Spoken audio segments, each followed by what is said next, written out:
2017년 11월에 열린 KBO 2차 드래프트, LG는 작뱅이라 불리던 7번 이병규, 유원상, 그리고 2013년부터 주전 2루수로 뛰었던 손주인이 삼성의 지명을 받으며 팀을 옮겼고 2차 드래프트 당일 정성훈을 방출했습니다.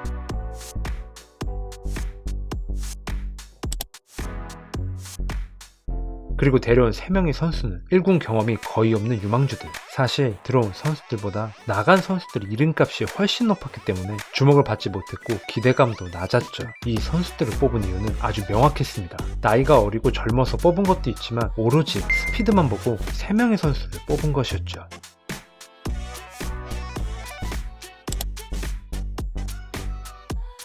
(2017년) 팀 도루 77개로 5위, 팀 내 도루 1위는 이영종의 11개. 도루 개수만 보면 중위권이었지만 우승에 도전하기 위해선 발빠른 선수가 무조건 필요하다고 생각한 단장과 감독이 경기 중반 대주자로 쓰기 위해 데려왔습니다. 이때 데려온 3명의 선수 중 1명이 공익근무 중이었는데 이 선수의 이름은 바로 오늘의 주인공 신민재.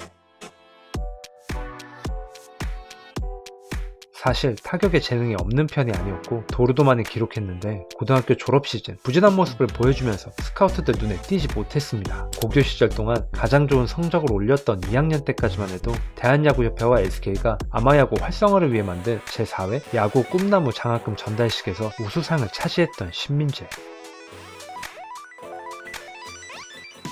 하지만 이런 성적에도 불구하고 스카우트들의 외면을 받았고 신구 선수로 두산에 입단했죠. 당시 퓨처스 감독이던 송재박은 신민재를 높게 평가하고 있었습니다.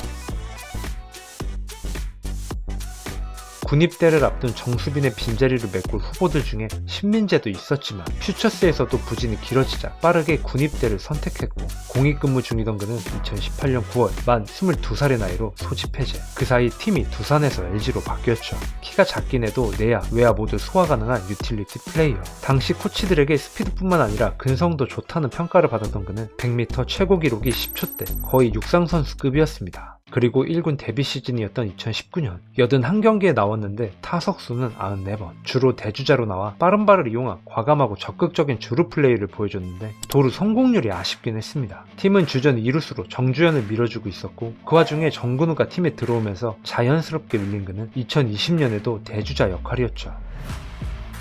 굉장히 스몰 샘플이긴 했지만 선발로 나왔을 때 좋은 모습을 보여줬고 특히 와일드카드 결정전에서 연장 13회 말 끝내기 안타로 경기 MVP, 프로에 들어와 처음으로 주인공이었던 순간 이제 드디어 기회를 얻나 싶었지만 2021년과 22년 2년 동안 고작 46경기 출장, 의욕이 너무 앞선 나머지 대주자로 나와 주루사를 기록하거나 결정적인 순간 수비 실책이 나오는 등 아직은 1군 수준이 아니라는 평가를 받았던 신민재. 주전들을 제치고 들어갈 실력을 보여주지 못했고 LG 뎁스가 두터워지면서 2군에서 오래 머물게 됐는데 2022년 북부리그 타율 2위, 도루 1위, 출루율 1위. 하지만 당시 분위기가 2군에서 좋은 성적을 올려도 신민재를 1군 멤버로 보는 시선은 거의 없었습니다. 사실 바로 이 시기에 은퇴를 고민하기도 했는데 코치들이 말리면서 계속 도전하기로 마음을 먹었죠. 그리고 바로 이때 염경엽 감독이 나타나면서 기회를 받게 되는데 2000년 이후 2022년까지 규정 타석을 넘긴 이루수가 단 3명뿐이었던 LG. 현 삼성의 단장인 이종렬이 20대와 30대 때 각각 한 번씩 기록했고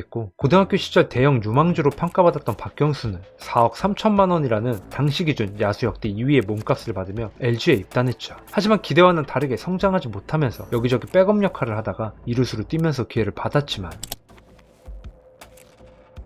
보시다시피 실망스러운 성적만 남겼습니다. 수비력은 준수한 편이었지만 아마추어 시절 보여준 공격력은 사라진 지 오래. 결국 FA가 된 그는 4년 18억 원을 받고 KT로 가자마자 20홈런, OPS 0.9, WRC 플러스 130을 넘기는 공격형 이루수가 됐죠. 그리고 박경수가 공익근무 요원으로 있을 때 트레이드로 영입한 손주인이 주전으로 자리를 잡으면서 2008년 이후 5년 만에 규정 타석을 넘겼습니다. 한동안 LG에서 주전 이루수라고 부를 수 있었던 손주인. 하지만 2017년 30대 중반이 된 손주인이 다시 친정팀 삼성으로 떠났고 2018년과 19년 정주현과 박지규, 2020년 정주현, 정근우, 박지규, 2021년 정주현, 서건창, 이상호, 2022년 서건창, 로벨 가르시아, 손호영, 송찬희, 이상호, 이영빈까지. 손주인이 떠난 이후 많은 유망주, 베테랑, 외국인 선수까지 이루수의 주인을 찾기 위해 끊임없이 노력했던 LG. 이런 상황에서 2023년 5월까지만 해도 내야 백업과 대주자로 나왔던 신민재가 6월부터 주전 이루수로 나오기 시작하더니 전반기 타율 3할 4푼 4리, 9볼넷 13진 21도루, 출루율 4할, OPS 0.754. 도루는 리그 1위에다가 타율 3할 4푼에 4할대 출루율.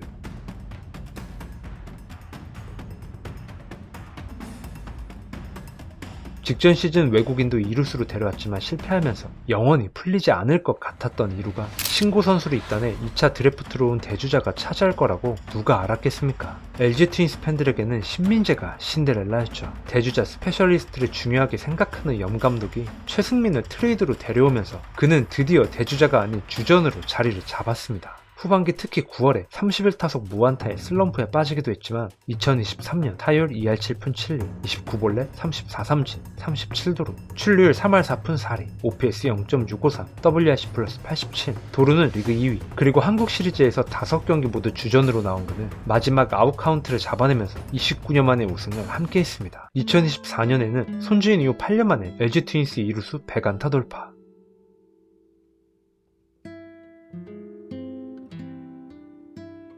프로 데뷔 후 처음으로 규정 타석을 넘겼고 출루율 4할을 기록하면서 홈런과 장타가 없음에도 WRC 플러스 114. 시즌 후에는 프리미어 대표팀에 뽑히면서 커리어 하이 시즌에 국가대표까지 최고의 한 해를 보냈죠.